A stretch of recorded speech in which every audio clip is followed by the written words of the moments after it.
Speaker, asking officers to record examples of illegitimate criticism of Islam is nothing short of an assault on free speech. So let me try another issue.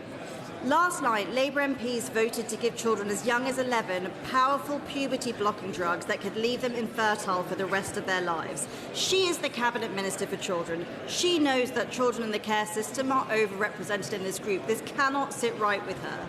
So will she do the right thing and tell the Health Secretary to stop the puberty-blocking trial?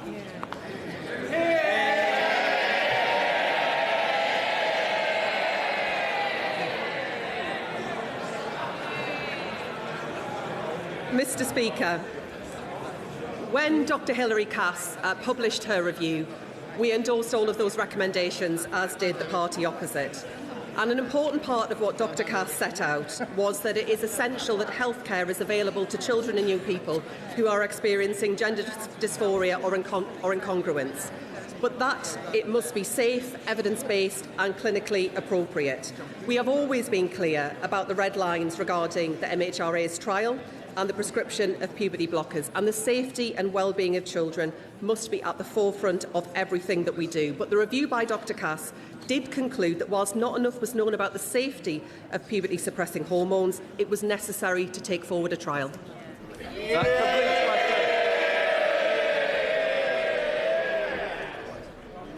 We now come to questions to the Prime Minister. Clive Jones. Question number 1, please, Mr. Speaker. Prime Minister. Thank you, Mr. Speaker. Can I start by saying my thoughts are with all those injured in the rail collision last Friday. I was deeply saddened to learn of the death of the driver of the Corby to St Pancras train. His family have requested privacy, and we should all respect that. I send my deepest sympathies to them at this awful time. My thoughts are also with those injured in the appalling attack in Edinburgh, which appears to be motivated by anti-Muslim hatred. Mr. Speaker, let's be clear, in this country, an attack on one of us is an attack on all of us. We will not stand for it, and the perpetrator will face the full force of the law. Let me commend our emergency services who responded to both incidents with outstanding bravery and professionalism in very difficult circumstances. Mr. Speaker, one of the greatest privileges of leading this country is meeting our armed forces, celebrating their work and marking Armed Forces Week. And I want to thank them all for their dedication, their courage and sacrifice to protect our way of life. Mr. Speaker, this morning I had meetings with ministerial colleagues and others. I shall have further such meetings later today. Not today.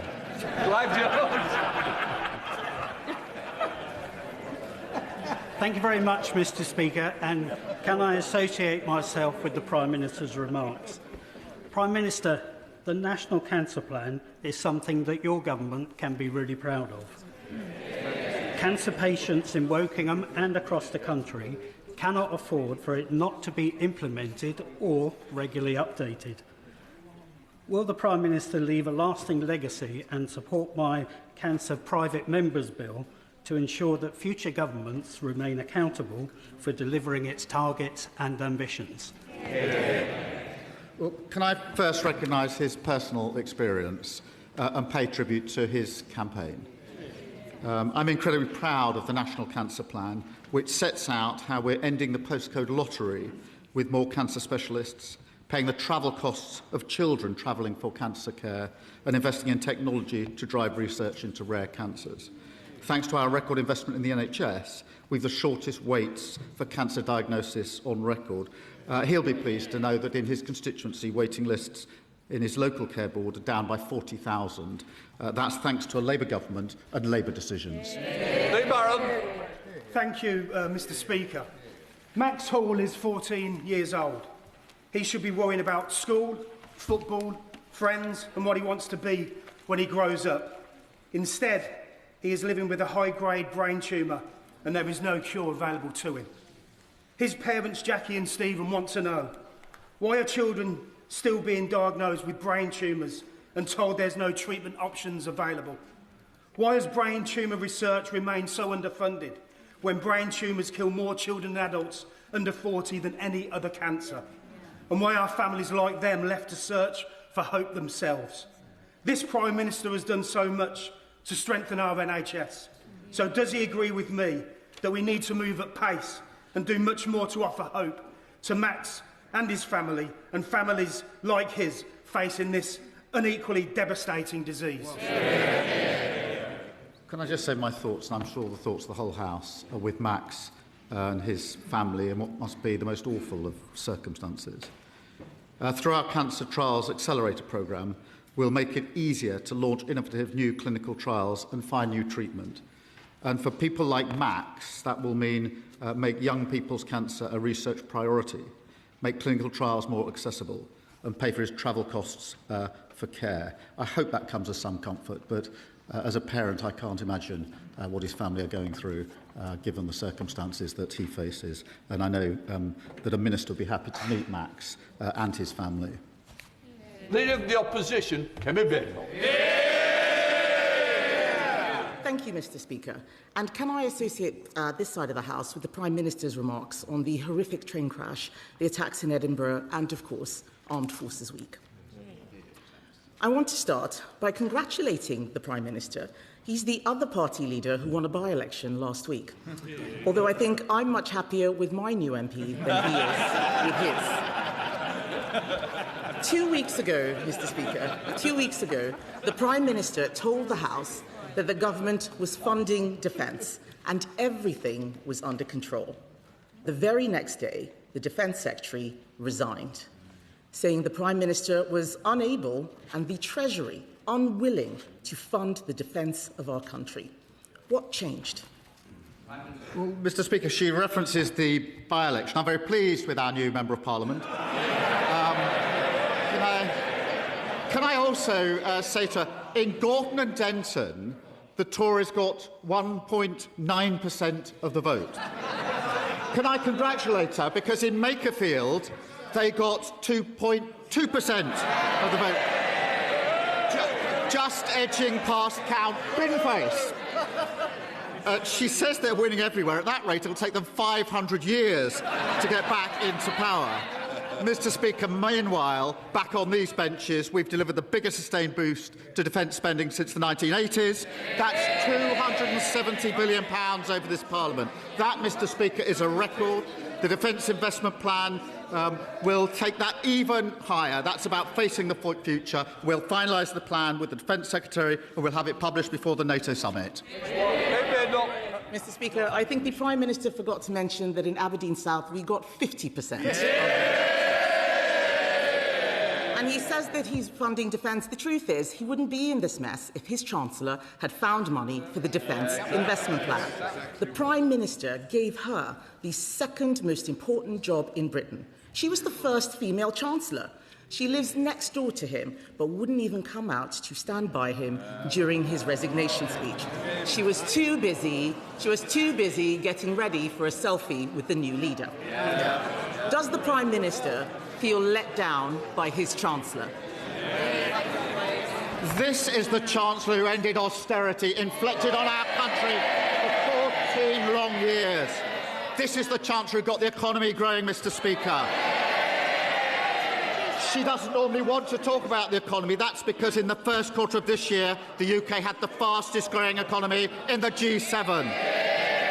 Our growth was upgraded by the IMF and the OECD. Last week, unemployment was down. Inflation was better. That is because with this chance we have the right economic plan and we can weather the global storms in the war that she wanted to jump into. Mr. Speaker, they're cheering so loudly. If it's all going so fine, why is he resigning? The fact is, she did let him down. She's the one who snatched the winter fuel payments. She's the one who announced a disastrous budget that killed economic growth. And because of her, once again, a Labour Prime Minister is leaving office with unemployment higher than when he came in. But the Chancellor isn't the only person who let him down. The Energy Secretary is putting up bills and killing jobs. He was, he's not here, is he? He was a failed Labour leader, rejected by the electorate, brought back from the wilderness by this man, and when the going got tough, he jumped into bed with the Mayor of Manchester. It's not the first time he's betrayed someone close to him, is it? But does the Prime Minister think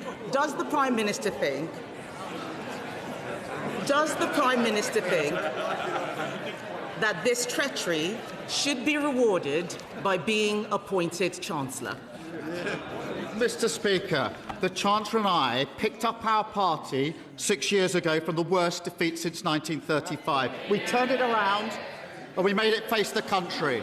And we won a landslide general election, giving them the biggest drubbing in their history. Thanks to this Chancellor, we've delivered the fastest fall in NHS waiting list for 17 years. We've the money for new rights for renters and working people, and we're lifting 500,000 children out of poverty.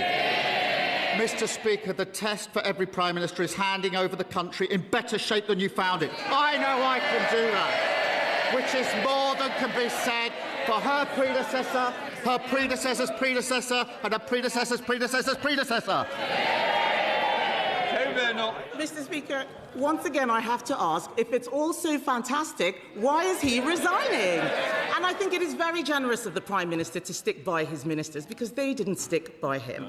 He can say what he likes, but the people of Aberdeen gave their verdict. They gave their verdict on his Energy Secretary by voting Conservative. But to be fair, Mr. Speaker, to be fair, they're not all traitors and deserters.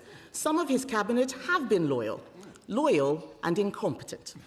Hands up if you think the Education Secretary is doing a good job. Even she doesn't think she's doing a good job, Mr. Speaker. Even she doesn't think she's doing a good job.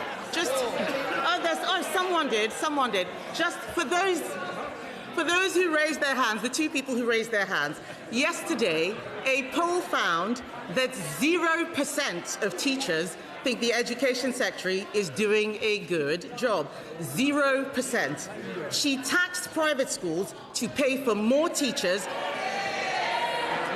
but the number of teachers has gone down. Yeah. It turns out appointing a spiteful class warrior as Education Secretary was a disaster. Yeah.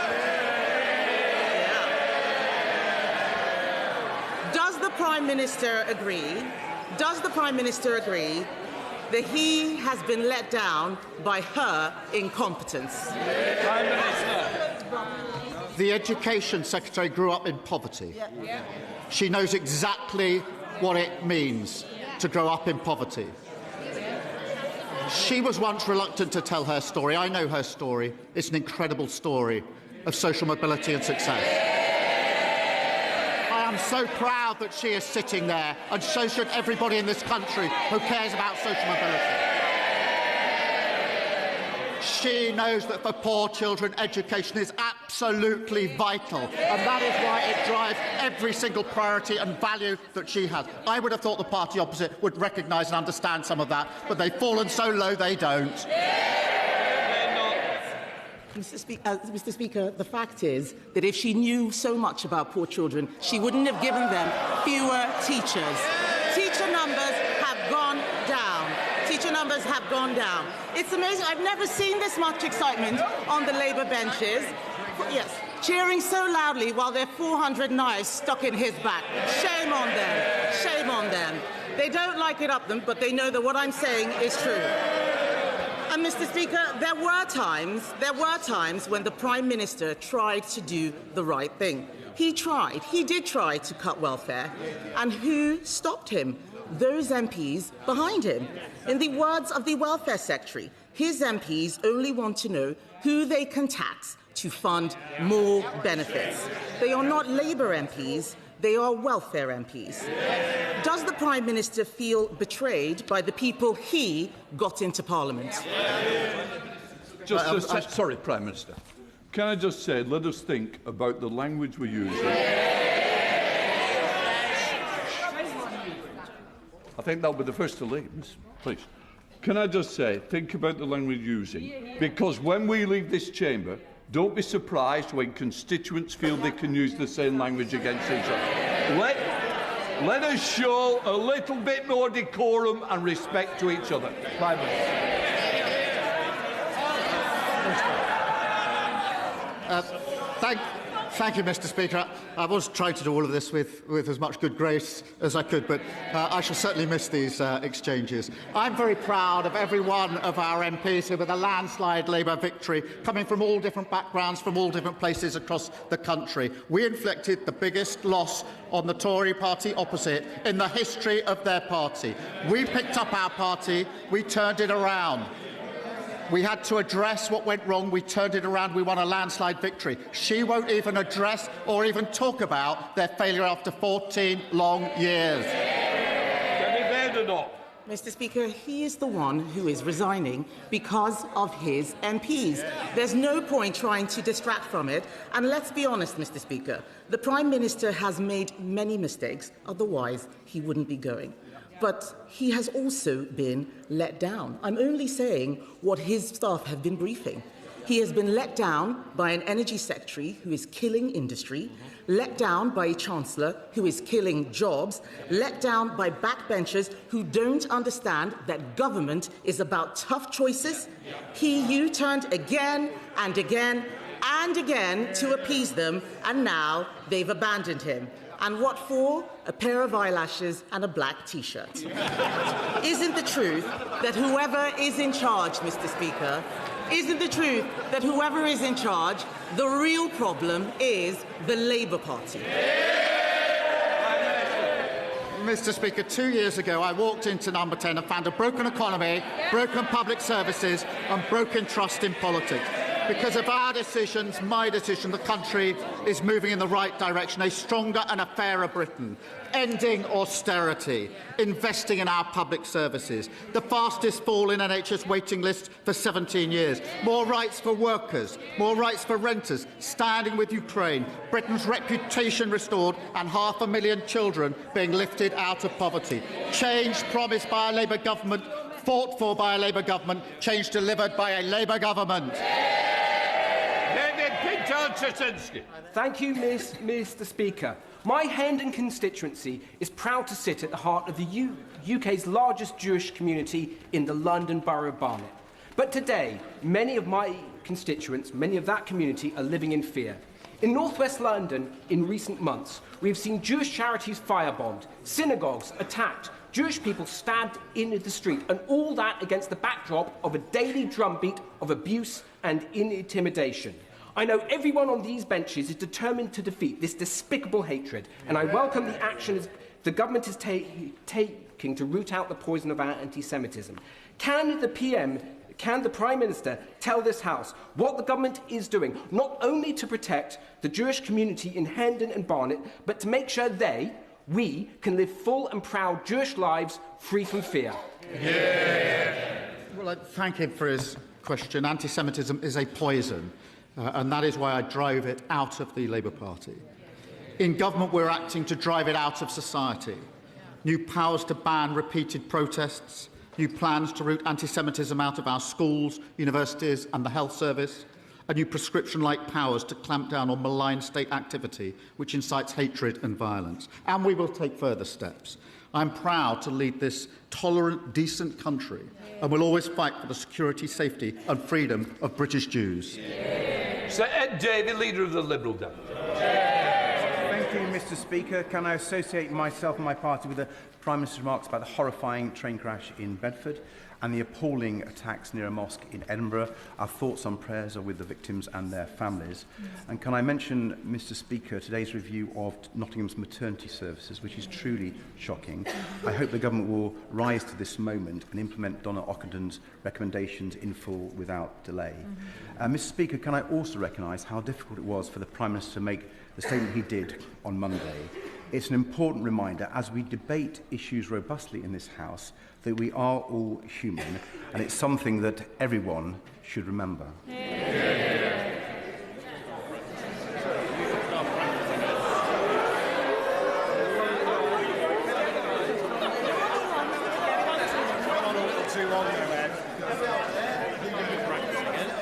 Mr. Speaker, as we all know how hard it is when relationships break down with close friends and allies, when even our next-door neighbour barely speaks to us some of the time, has the Prime Minister's experiences opened his eyes to the need to rebuild Britain's relationship with our European friends and allies? Will he advise the right honourable gentleman, the member for Makerfield, to put his EU red lines in the past and adopt our plan for a new growth and defence partnership?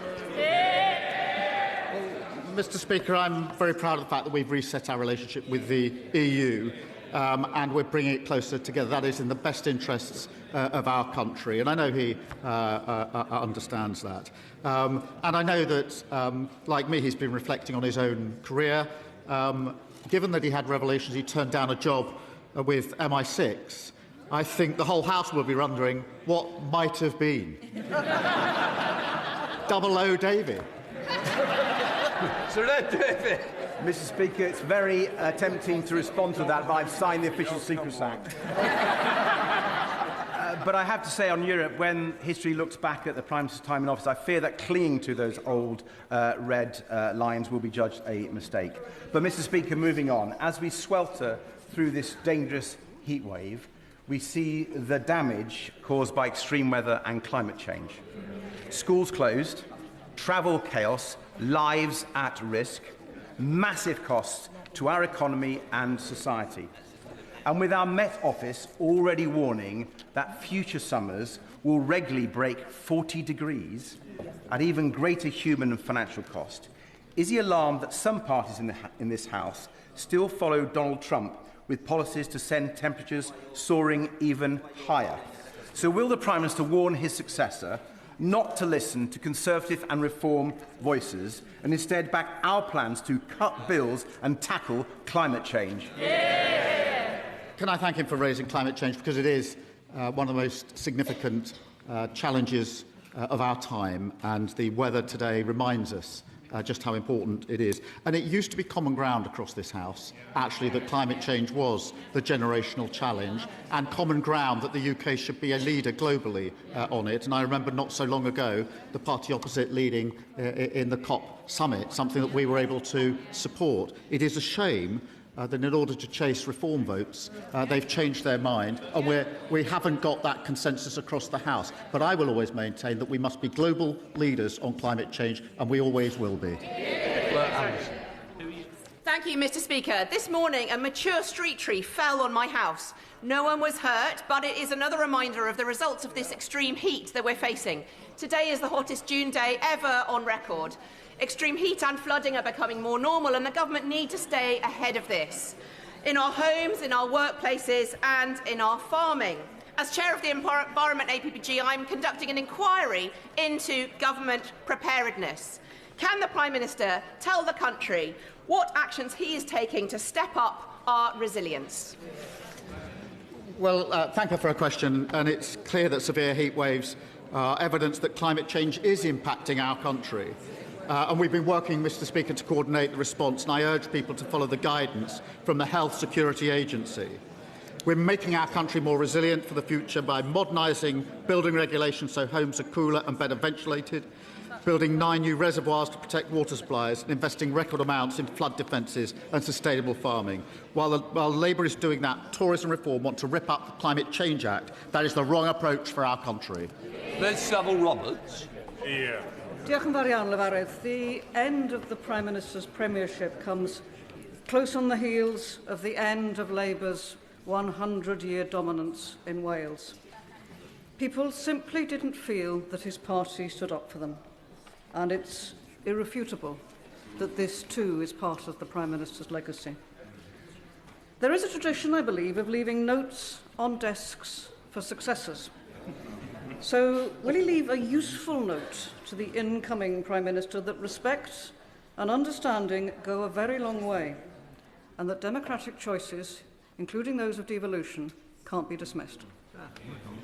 I shall leave a note saying what we delivered for Wales in these 2 years was the largest ever devolution settlement, the UK's first small nuclear reactor in Anglesey, investing £14 billion in Welsh Rail, a pay rise for 170,000 workers across Wales, and I'll end the note by saying we're lifting 70,000 Welsh children out of poverty.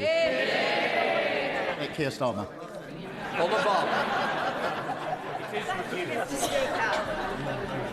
My constituent, Jake McGregor Howe, a 16-year-old with everything to live for, has been diagnosed with Friedreich's ataxia, a rare neurodegenerative condition which is cruel and swift-acting. The average life expectancy of people diagnosed is just 37. Despite the NHS's founding principle being that care should be based on clinical need, not ability to pay, Jake's father is crowdfunding to pay for treatment in Germany with a new drug omavaloxolone, which has received clinical approval here but is not available through the NHS. Assessment by NICE has stalled. The condition is not classed as an ultra-rare disease, yet is rare enough that any drug to treat it will struggle to meet NICE cost-effective criteria. So the family constantly have to raise enough money to pay for each round of treatment. And shockingly, Jake has recently undertaken a PIP assessment and been turned down for much-needed support. Families should never have to crowdfund for treatment abroad for a life-threatening disease. So will the Prime Minister arrange for me and other colleagues who have constituents with this cruel condition to meet the Health Secretary and discuss a way forward? Can I start by sending my best wishes to Jake and his family?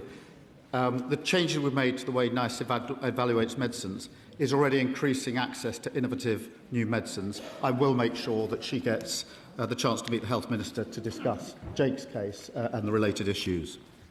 Sir Desmond Swayne. Mr. Speaker, I hope there's still time in which the Prime Minister will be able to enlighten his party as to the moral of the cautionary tale of Jim, who ran away from his nurse and was eaten by a lion. Well, can I thank the right honourable gentleman? He's always most generous. And, Mr. Speaker, I'll never forget that just a few years ago I went on holiday in his constituency with my family, and I was in the kitchen of the place we were renting when somebody leant through the open door, and it was the right honourable gentleman with a bottle of champagne, saying, "Welcome to the New Forest," and then he took time to speak to my family, including my wife's elderly father, and to my children. I thank him for his generosity in that. Paula Hamilton.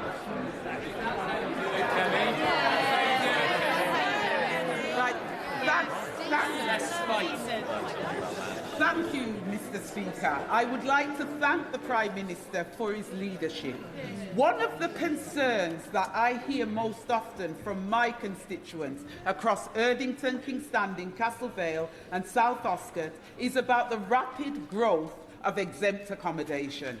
Properties refused HMO licences in my constituency and across Birmingham are opening anyway as exempt accommodation, with very little scrutiny, which undermines local community and decision makers. Will the Prime Minister... Sorry, I've forgotten what I was going to say. Will the Prime Minister confirm when will this new legislation be brought forward, and will it fill the loopholes? Also, will this legislation and its regulations be applied retrospectively so that communities like mine are protected? Can I thank her for her question? And everyone deserves a safe place to call home. The Housing Secretary has the power to introduce locally led licensing and will consult on these regulations in the summer. Under our proposals, national standards for supported housing will be enforced by local authorities. I'm proud of the action that we've taken to back renters, abolishing Section 21 evictions, expanding the Decent Home Standard and Awab's Law to cover the private rental market. Jack Rankin. Mr. Speaker, the first duty of His Majesty's Government, indeed the Prime Minister's first duty, is the defence of the realm. The Prime Minister is not responsible for the worsening geopolitical situation, but he is responsible for this country's reaction to it. It is imperative that we can outline to our allies at the Ankara NATO summit early next month how we will meet that situation. There were reports yesterday that he is being pushed to delay again the Defence Investment Plan by the new member for Makerfield's Outriders. Will he confirm to this House that he will push ahead with its publication confirm that it is fully funded to the level the Chief of Defence Staff said is required, and not to the level his former Defence Secretary resigned over, and in doing so, fulfil his first duty to defend the realm? That's the first duty the last government spectacularly failed at, because they hollowed out our armed forces. We've already delivered the biggest sustained boost in defence spending since the 80s. That's £270 billion over this Parliament. We will increase that with the Defence Investment Plan, which will be published before the NATO summit. Rachel Hopkins. Thank you, Mr. Speaker. Following last Friday's train collision south of Bedford, the emergency response from Bedfordshire Police, British Transport Police, Bedfordshire Fire and Rescue Service, the East of England Ambulance Service, Magbas Air Ambulance and other counties' air ambulances, our local NHS hospitals and, of course, railway staff. Their response was swift, professional, compassionate in supporting those who were impacted, especially in such distressing circumstances. This was public service at its best. Will the Prime Minister join with me in thanking all of those involved for their outstanding work in the aftermath of this tragic incident? Can I thank her and the thoughts of the whole House with the family of the driver who lost his life and those that were injured, some of them extremely seriously. Mr. Speaker, on Saturday, I spoke to the CEO of the East of England Ambulance Service to thank his team for their professionalism in responding. And we talked through the nature and the scale of the challenge that they faced in relation to that crash. They were outstanding in the most difficult of circumstances. And by the time I called him on Saturday morning, he assured me they were all back at work and they were all back on duty, dealing with whatever else might happen that weekend, having delivered those that needed to be delivered to the hospitals. I found that humbling. And it is a real tribute to those that responded, as they always do, including, I must say, the local community in this case. But I also want to thank the brilliant NHS staff who are still caring for those who are seriously injured. Speaker, my children, like millions others, are kicking every ball of the England World Cup campaign. But I, as a parent, are really concerned about their security in this country, along with other Muslim parents. Let me explain why. When a Sikh lady got raped in Warsaw, the perpetrator repeatedly called her an effing Muslim bitch. Whilst there was no condemnation from the Minister from the dispatch box, no outcry from members in this chamber who openly call out these matters when the perpetrators are of a different colour. When we had the Unite the Kingdom march calling openly for the expulsion of Muslims in this country, there was no ministerial statement condemning such statements. When this weekend we had 5 members of the Muslim community stabbed on the streets of Edinburgh, there was no ministerial statement of condemnation, no Cobra meeting and no solidarity. Can I ask the Prime Minister, what does this silence say to my children as they wait with abated breath for Harry Kane to bring it home? I want his children to feel safe in this country, and I will do everything to make sure that they are. We will all fight anti-Muslim hatred with everything that we've got. An attack on one is attack on all of us. That is what I said at the top of PMQs, and I hope you heard it. Mr. Speaker. The coal industry social welfare organisation CISWA.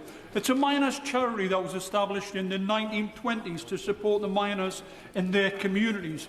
It's carried out some incredible work with some incredible employees, but the current leadership team is increasingly detached from its founding principles. Miners' welfare, sporting facilities, community facilities have been allowed to rot, they've been allowed to close with little or no support from CISWA, the charity. And at the same time, CISWA has amassed £30 million in the bank. 30 million, Prime Minister. Does the Prime Minister agree that it's time that the charity faced not only a Charity Commission inquiry, but also a serious reform into the policies, the practices and finances, and should benefit the former mining communities it was founded to serve, instead of constructing a £30 million ivory tower for the future? Can I thank him for raising this important issue? I know members across the House have raised issues with the organisation directly. It is imperative that these communities are listened to. I understand that the Charity Commission has opened a compliance case. I'll get that confirmed for him. I'm proud that this government has stood up for mining communities, including ending the injustice of coal pension schemes, increasing the pensions of over 150,000 former British coal employees, and I thank him for raising this case. Thank you, Mr. Speaker. US big tech has exploited us for far too long. So I'm delighted that the Met Police followed my advice and pushed Apple and Google to implement the stolen handset blacklist, curbing resale and cutting mobile theft by almost half. Likewise, does the Prime Minister agree it's time to stand up to social media companies and reclassify them from platforms to publishers, holding them responsible for the harmful and addictive content that they recommend, promote and profit from? Well, Mr. Speaker, I thank him for his question. He will have seen the action we're taking in relation to social media. The social media ban for under-16s, which has been welcomed by families across the country, strengthening the Online Safety Act to tackle intimate images, abuse and cyber flashing, and closing loopholes in chatbots, and taking on Grok. But there's more to do. Thank you, Mr. Speaker. In Aldershot and Farnborough, thanks to this Labour government, this week, we are bringing the National Armed Forces Day celebrations back to the home of the British Army. Yay. But in a week when we salute those who have served and are serving our country, elderly Gurkha veterans were assaulted in the park by our war memorial and told to go home. Will the Prime Minister and the House join me in standing against this despicable attack and commend the heroism of our Gurkhas? And does he agree with me that now is the time to resolve the long-standing issues on Gurkha pensions, as we have been working towards, because the Gurkhas have given so much for our country? Can I thank her for her question? She's a great champion for our armed forces, and the fact that the national celebrations are returning to Aldershot this week are a testament to her campaigning. The racist attack she describes is utterly disgraceful, and I condemn it, and I hope the whole House will condemn it. We stand with our Gurkhas, who have made an incredible contribution to our armed forces and continue to do so. Mr. Speaker, on Gurkha pensions, ministers have met her, veterans and the Government of Nepal for constructive discussions. These will continue, and I pay tribute to her for her dedicated work on this. Thank you, Mr. Speaker. Can I start by wishing Scotland well tonight in their match against Brazil?